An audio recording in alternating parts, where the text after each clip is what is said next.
আসসালামু আলাইকুম। বাড়ন্ত বয়সের বাচ্চাদের স্কুলের টিফিনে হেলদি টিফিন দেওয়ার প্রয়োজনীয়তা থেকে আমি তৈরি করেছি আমার আজকের এই রেসিপিটি। আমার বাচ্চাদেরকে আমি এই টিফিনটি প্রায় সময়ই দিয়ে থাকি এবং তারা খুবই পছন্দ করে। তো প্রথমেই আমি চুলায় পাতিল বসিয়ে দিয়ে দিয়েছি তেল। এরপর গরম হয়ে আসলে দিয়ে দিয়েছি লম্বা লম্বা করে কেটে রাখা আলু কুচি, শসা কুচি, গাজর কুচি, কাঁচামরিচ কুচি এবং পেঁয়াজ কুচি। দিয়ে দিচ্ছি সামান্য পরিমাণে চিলি ফ্লেক্স এবং সামান্য পরিমাণে অরিগ্যানো। দিয়ে দিচ্ছি 1 প্যাকেট নুডলসের মশলা, হাফ চামচ লবণ।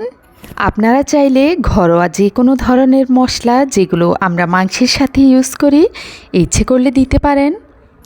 তো সবজিগুলো সেদ্ধ হওয়া পর্যন্ত আমি ওয়েট করব। এবার দিয়ে দিচ্ছি সেদ্ধ করে রাখা ম্যাকারনিকে আমি প্রথমেই সেদ্ধ করে রেখেছি এবং তৈরি করে রেখেছি ডিমের স্ক্রাম্বল।